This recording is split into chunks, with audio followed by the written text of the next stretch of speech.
Présenté par l'AQT, directement des coulisses de la communauté techno-numérique québécoise, voici On parle techno.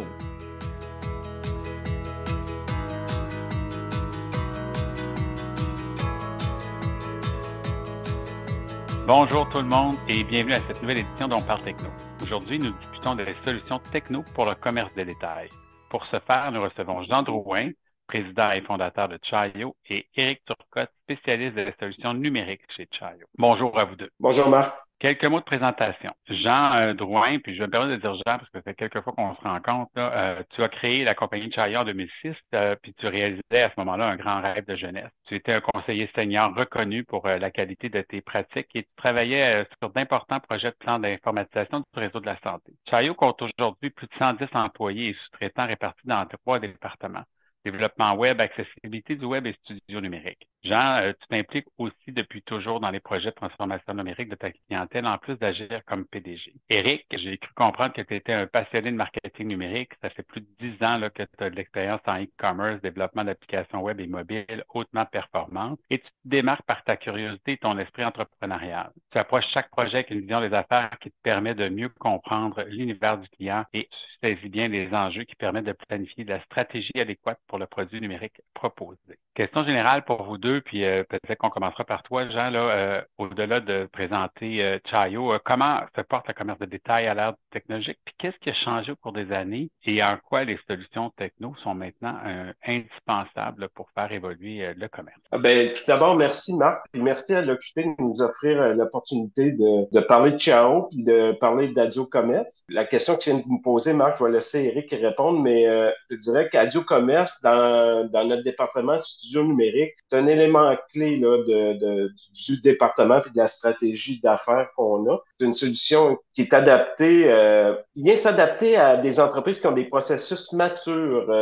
La particularité d'Adio Commerce, c'est vraiment de s'adapter au processus de l'entreprise, puis surtout des entreprises innovatrices. Fait que sans plus tarder, je vais laisser Éric répondre à ta question sur le commerce de détail aujourd'hui. Et merci beaucoup. Écoutez, le commerce de détail, comment il se porte présentement, surtout, on va dire, en ligne, là. On sait que d'ici 2025, là, les prévisions, c'est que 78% des Canadiens vont faire des transactions en ligne, puis ils vont faire des achats là, au détail en passant par des plateformes e-commerce. Donc, c'est tout seulement une nécessité, là, c'est une question de vie ou de mort pour les commerces de détail, pour les entreprises qui doivent vendre en ligne absolument, mais non seulement vendre en ligne, mais aussi optimiser tous les processus et vraiment aller chercher, aller créer de la valeur aussi ailleurs que juste dans la finalité du processus de vente. C'est sûr et certain que la plupart des entreprises sont présentes. Maintenant, le défi, c'est pas juste, comme je disais tantôt, là, de faire la vente en ligne, mais aussi de bénéficier de tous les autres aspects de la technologie qui peuvent venir aider l'efficience des entreprises. Tu sais, on le sait, là, avec la pandémie, les comportements ils ont changé de façon vraiment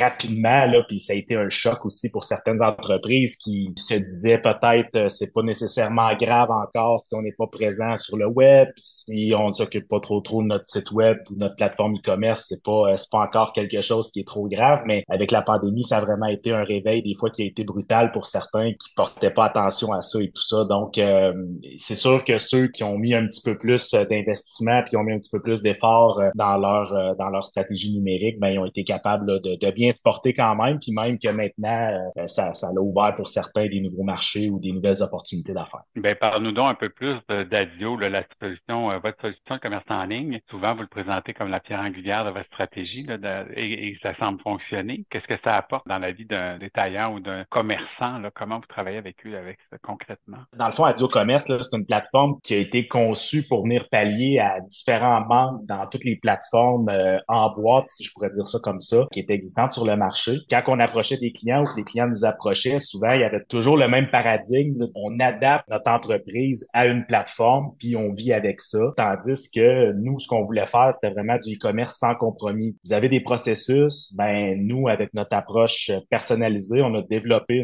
une solution qui est flexible, puis qui nous permet vraiment de venir se coller sur les processus processus d'affaires des fois très particuliers de certaines entreprises. Puis souvent, ces processus d'affaires-là sont là pour des raisons. C'est souvent l'élément différenciateur d'une entreprise versus une autre, puis de devoir faire des compromis à ce niveau-là, ben des fois, ça vient un peu dénaturer une entreprise. C'est un peu pour ça, puis tous les clients qui venaient nous voir avaient toujours un besoin particulier, puis on a commencé à bâtir une solution qui tenait en compte de ça, puis c'est comme ça qu'on l'a fait évoluer. Puis au fil du temps, ben on l'a poussé un petit peu plus, puis notre clientèle, on va dire un petit peu plus cible, là, c'est les entreprises avec des processus avec un petit peu plus manufacturiers, donc tu sais, des inventaires à gérer, des particularités au niveau des commandes et tout ça. Donc, c'est comme ça qu'on a bâti la solution, puis c'est comme ça qu'elle vient s'inscrire dans, comme on dit, pierre angulaire, ben c'est qu'elle peut devenir la pièce centrale là, de plusieurs opérations de logistique, plusieurs opérations d'administration et aussi, évidemment, la vente en ligne là, qui est vraiment importante. Là. Donc, c'est comme ça qu'Adio s'est développé, puis c'est pour ça qu'on dit pierre angulaire des entreprises qui ont la chance de faire affaire avec nous. C'est le fun d'entendre parce que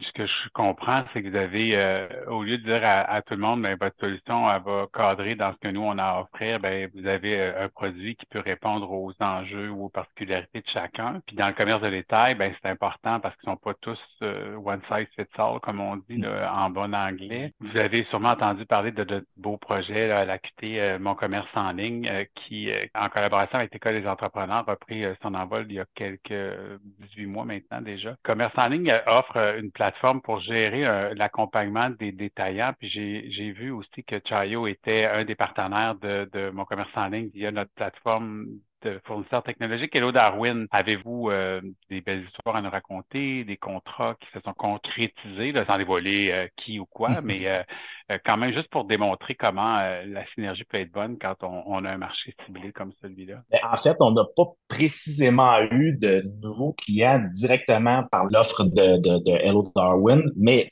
oui, de Hello Darwin, on a des clients, à peu près 80% de nos clients à Dio Commerce proviennent de la plateforme Hello Darwin, mais avant le projet Mon commerce en ligne. Là. On est quand même pas mal impliqué avec Hello Darwin à ce niveau-là. Ils nous consultent souvent pour certaines questions par rapport à ça. Mais tu sais, on voit que dans le domaine, il y a beaucoup de demandes, puis surtout, il y a beaucoup de questionnements par rapport au e-commerce. Une chose qu'on est bien fiers chez Ciao avec Adio Commerce, c'est l'approche aussi client qu'on adopte.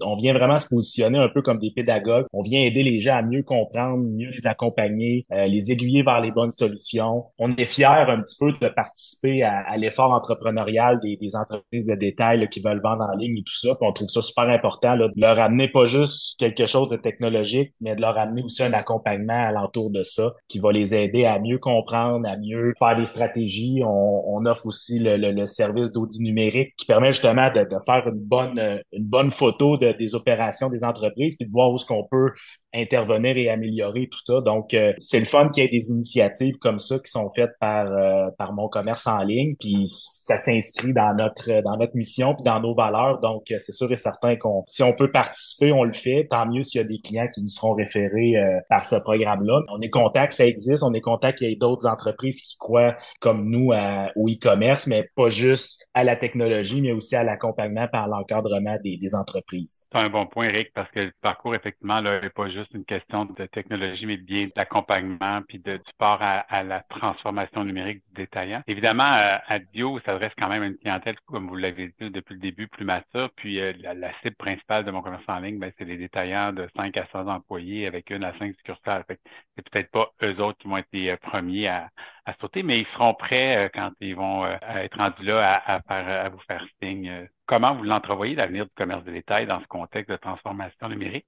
Qu'est-ce qu'on peut leur souhaiter à nos détaillants ou qu'est-ce qu'on peut encore améliorer pour mieux les soutenir? Comme j'ai un petit peu expliqué tantôt, les entreprises qui vont survivre, là, c'est celles qui vont s'assurer de vendre en ligne, mais aussi qui vont regarder les autres processus qui touchent à la vente en ligne. Donc, améliorer l'efficience de leur entreprise, l'automatisation, l'interopérabilité de leurs outils numériques. Ceux qui vont se démarquer, puis ceux qui vont toujours rester en avant, ben, c'est ceux qui vont avoir une attention particulière à ça. On est vraiment plus juste à l'heure d'avoir une simple boutique en ligne, là, tu sais, faut que ça fasse partie d'une stratégie qui est plus globale. Il y a de plus en plus d'aide pour les entreprises, faut qu'ils puissent vouloir la recevoir. T'sais, nous autres, ce qu'on souhaite, c'est que les petits entrepreneurs, ben, ils s'ouvrent à ça. Des fois, c'est des investissements qui peuvent sembler importants, mais les retours sur investissement sont parfois surprenants puis plus rapides qu'on pense. Puis ça fait partie justement là, de toutes les menaces qu'il y a pour les petites entreprises. Là, on parle de la pénurie de main-d'œuvre, on parle de l'augmentation de certains coûts. Il faut utiliser la technologie, puis quand on n'est pas à l'aise avec ça, bon, on appelle des entreprises comme la nôtre qui se font un plaisir là, d'expliquer, d'accompagner, puis d'avoir un esprit un petit peu plus pédagogique dans l'approche, puis